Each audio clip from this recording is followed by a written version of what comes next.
Hi everyone, it's cards.byrachel here with another YouTube video using the Sassy Club products for the stamp stop. Here you can see I'm using the mine die, just the small rocks from it, and the stitched forest die. Absolutely love this one. I use it quite often, and it just creates a nice forest frame, and you get some extra tree die cuts as well to create your scene. Here I'm just gonna ink up let's stitch forest die with some tea dye and vintage photo distress oxides. Normally I'm more fan of my stamp market dye inks than my oxides, but sadly they don't really have a really good brown color yet. Just slate, but it's very dark. Not slate, sorry, that's the gray umber, but it's a very dark brown, and I wanted something a bit more lighter and have more of a spring kind of feeling. So here I've just inked that up, and then I also cut two slimline grassy borders. So I'm using citron and apple for the bottom one. That will be at the front at our card, and I'm using apple to sort of shade that on the sides and a little bit at the bottom. Then I will use that apple to ink up that second grassy border die that will be in the back fully with that color. And then I'm actually using cactus, one shade darker, a little bit on the top and the sides as well, just to create some shading there. I did get some questions about what exactly is the difference between the stamp market inks and the distress oxides. To put it like blunt, this is a dye ink, and the oxide is like sort of hybrid. It's between a dye ink and a pigment ink, and it gives a more like chalky, like a piece of chalk that you use on the board. At least they used to in schools. I think they do everything digital nowadays, but hey. It gives more of that look, while this one stays nice and bright, so that's why I prefer it. But if you guys are interested in a video like me using the stamp market inks and the oxide inks like next to each other, so you can see the difference a bit better, like how they look on the paper, how they dry, how they blend, all that good stuff, just let me know and I can do that. And I'll just make like see what colors match really well with each other, like are sort of similar, so we can see a nice comparison between the two, just so you can see the difference.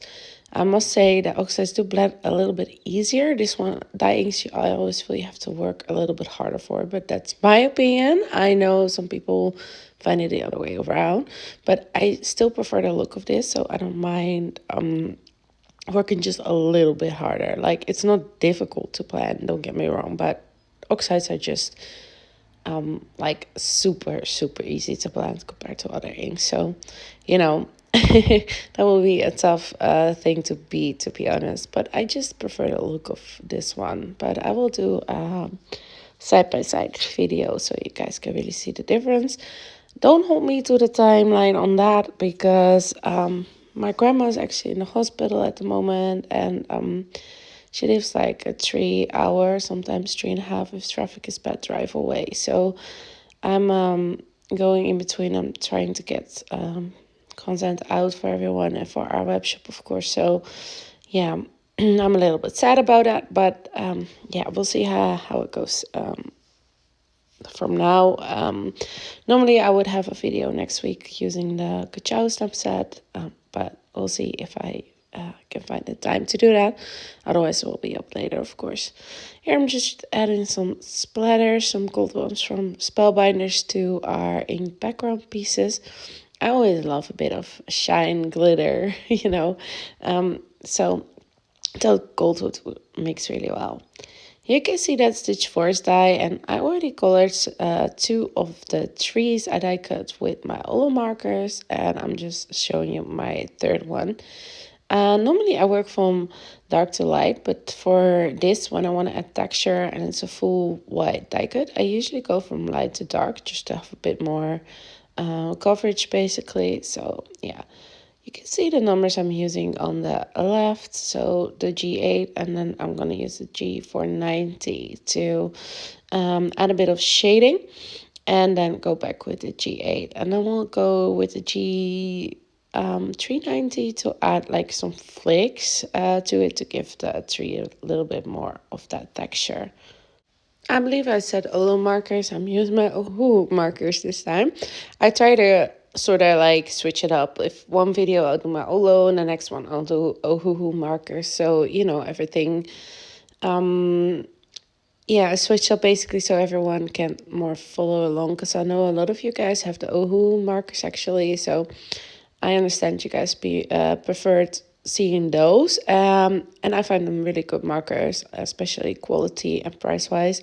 But my Ola markers are just my preferred ones. Like, I really love them, so I decided just to go like markers, Ola markers, and so forth. So here you can see that mine die.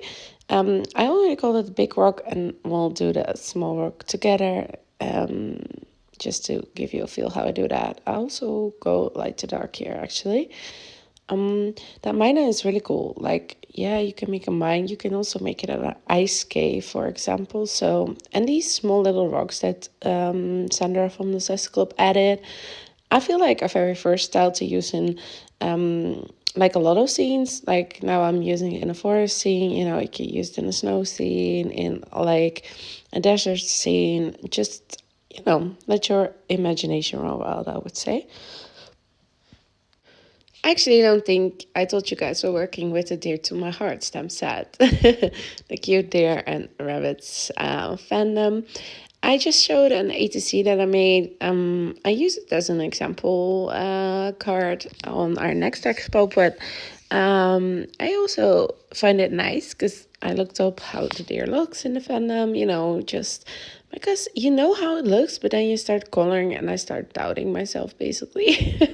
And this is a nice reference to have for myself, so I could just put it there and start coloring this cutie. And I mean, I've been asking for this set, like, when I think I asked her a while back, and we're like, can we do this fandom?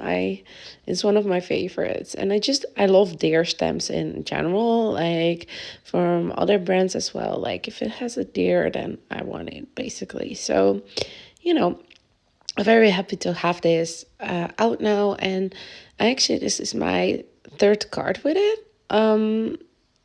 So yeah, that shows how much I like it, I suppose, as well. I see myself grabbing this one a lot of times to create some cute cards. I feel like birthday, thank you, even baby cards would be really cute with this. Now I feel sad. I actually didn't make a baby card with it. But anyway, if I ever have time, I will do that. Or you guys could do it and just show me. That would be nice too. If you do make a card with like one of the products you bought at us at the stamp stop, you can enter it into our monthly challenge for a chance to win a $10, I'm saying, sorry. It comes from all the English I'm talking.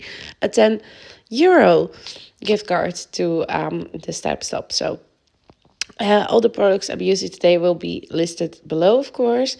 Also, I wanted to mention that we extended our basic supplies again. The last video I was talking about, we don't even sell estate, even though I make a lot of shakers. I show you guys how to do them. So we added that, for example, as well.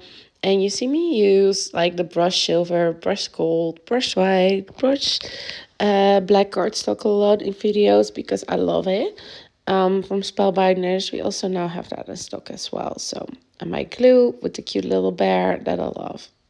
So yeah, lots of new goodies. I thought it would be nice, especially with the free shipping we've added for the Netherlands and Germany. Germany above €100 and Netherlands above 60.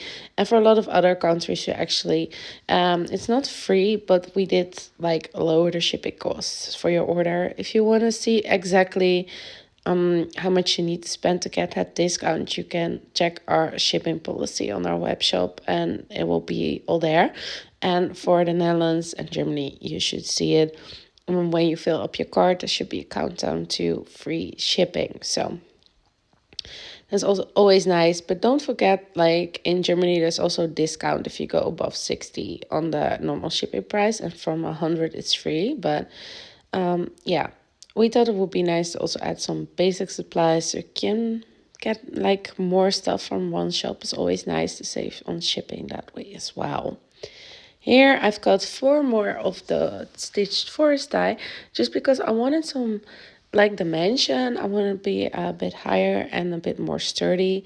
If you just want to do the sturdiness, like one extra piece would be good.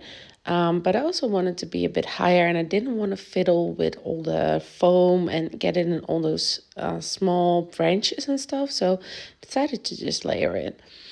I attached one of the grassy borders to my background piece, but it was a little bit too high. It wouldn't get covered up. So I just ripped it loose and stuck it down a bit further. Luckily, I only add like a glue to the bottom of my grassy border because I want to stick some trees like behind. So it was easy to get, take it off without damaging my background piece, luckily. Now I'm just gonna attach glue again to these 4 white stacks frames so we can put on our inked brown panel and our, smaller grassy border. I thought it would be nice to put that one in the front so you have like grass, trees, and also like a little bit more dimension between all the layers because it will be higher up, of course, because of the layered dies here. So here I'm just attaching that one. And I also love that this front one is a bit more lighter than the back one. Like it gained a bit more sunlight, I suppose. So yeah. And here I've just laid it out off screen because I was taking way too long to decide where I want every image to go. So I decided to just put it down like this and keep it like that finally because I kept changing it up. And now I'm just gonna attach like the pieces that are really at the back. They're gonna be flat, and then we'll stamp our sentiment because I want to make sure I have it in the right spot. And because the frame is like higher up, I will make it difficult for myself if I attach the frame before stamping my sentiment. So I was already happy I remembered that because oftentimes I'm so busy with like putting on all the cute images. I'm like, ooh, this sentiment will be difficult to stamp like that, or impossible even. Or there will not be space for sentiment at all, which is always fixable by just putting it on the inside of your card or on the back side, or just no sentiment at all. Sometimes it's very obvious what type of card something is, or you want to make a card like this. This could be for multiple occasions, I feel. So you could always leave the sentiment off if you want it to be more versatile. Here I'm just attaching these cute flowers to a rock and our cute little skunk. Just to make it easier on myself to attach it later on. And now it's time to like carefully get that panel to have the sentiment in the right spot so we can stamp it in our stamping tool. I'm being really careful because if I mess it up, I need a whole new card base. That would be a shame, wouldn't it? I'm going for the sentiment fond of you. I thought it would be like very versatile as well. Plus, it's a cute sentiment, but like for a thank you, for just because thinking about you, all sorts of stuff. So here I'm just stamping it 3 times actually because of my splatters. It's stamped a bit more difficult in some areas, but hey, that is something I don't mind if it adds some shine and glimmer to my card. So now it's time to attach this frame with some liquid glue, and for the images like at the front of the card, I will also use some foam squares to have the same height and make sure it's all very nicely attached.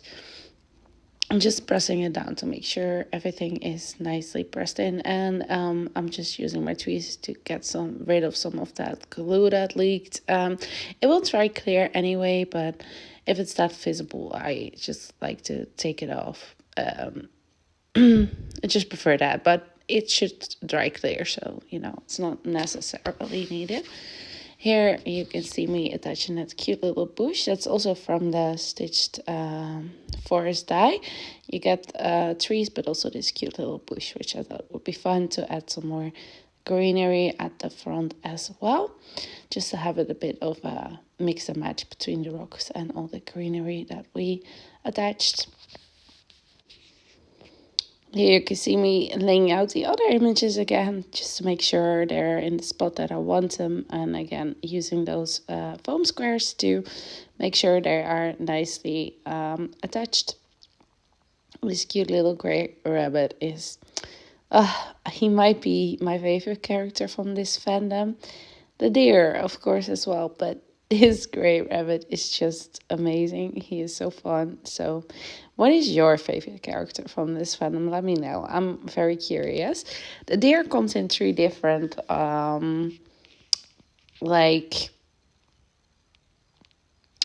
forms, so to say. This one is like standing up walking, there's a laying one, and so that's also fun to have some versatility there. Or you can make a forest of these cute little deers. I mean, why not, right? So here we go, attaching that rock with a cute rabbit and a skunk there. And now it's time to glue our main character. At first I wanted it sort of in the front because I just love the deer, but just to give it more dimension, I thought it would actually look better in the back. Off camera, I also added one of the little birds on that small rock to the right. It will be shown here in my finished card, as you can see. I felt like it needed a little bit more, so I did color that up in pink and attached it to match our background pink. Well, thanks for watching, everyone. I hope you liked this card making tutorial. If you did, be sure to like, subscribe, comment, and all that good stuff. Have a crafty day. Bye.